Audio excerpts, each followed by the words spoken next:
AP సర్కార్ మరో కీలక నిర్ణయం తీసుకుంది. 2014 ఎన్నికల్లో గెలిచిన తర్వాత అమలు చేసిన పథకాలను తిరిగి మళ్లీ ప్రారంభిస్తోంది.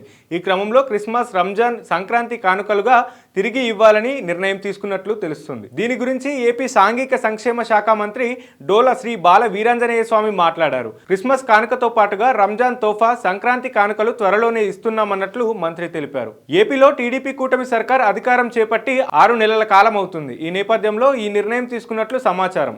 అయితే క్రిస్మస్, సంక్రాంతి నుంచే ఈ పథకాలు అమలు చేస్తారా లేదా వచ్చే ఏడాది నుంచి అమలు చేస్తారా అనేది మాత్రం తేలాల్సి ఉంది. 2014లో గెలిచిన ఏపీలో అధికారంలోకి వచ్చిన తర్వాత టీడీపీ పథకాలను ఏపీ ప్రజలకు అందించింది. నిరుపేదలు తమ ఇంట్లో పండగలకు ఇబ్బంది లేకుండా జరుపుకునే ఉద్దేశంతో అన్ని మతాల వారికి ముఖ్యమైన పండగల సమయంలో కానుకలు అందజేసింది. పండగ జరుపుకోవడానికి అవసరమైన సరుకులు రేషన్ కార్డుదారులకు అందించిన విషయం తెలిసిందే. అయితే 2019 ఎన్నికల్లో గెలిచి అధికారంలోకి వచ్చిన వైసీపీ ఈ కానుకల పంపిణీ ఆపివేసింది. ఇక 2024 ఎన్నికల్లో గెలిచి తిరిగి అధికారంలోకి వచ్చిన టీడీపీ కూటమి సర్కార్ వీటిని తిరిగి ప్రారంభించాలని నిర్ణయం తీసుకున్నట్లు సమాచారం.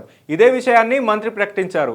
వైసీపీ ప్రభుత్వం నిర్లక్ష్యం చేసిన ఎస్సీ సంక్షేమ పథకాలను తిరిగి అమలు చేస్తున్నామని సాంఘిక సంక్షేమ శాఖ మంత్రి అన్నారు. అంబేద్కర్ విదేశీ విద్యా దీవెన పథకం పునరుద్ధరించడంతో పాటు 340 కోట్లతో నూతన ప్రభుత్వ సంక్షేమ వసతి గృహాలను నిర్మిస్తామని మంత్రి అన్నారు. ఎస్సీ కార్పొరేషన్ ద్వారా జనవరిలో రుణాలు పంపిణీ చేస్తామని చెప్పారు. అలాగే 140 కోట్లతో హాస్టల్లో మరమ్మతులు చేపడుతున్నట్టు ప్రకటించారు.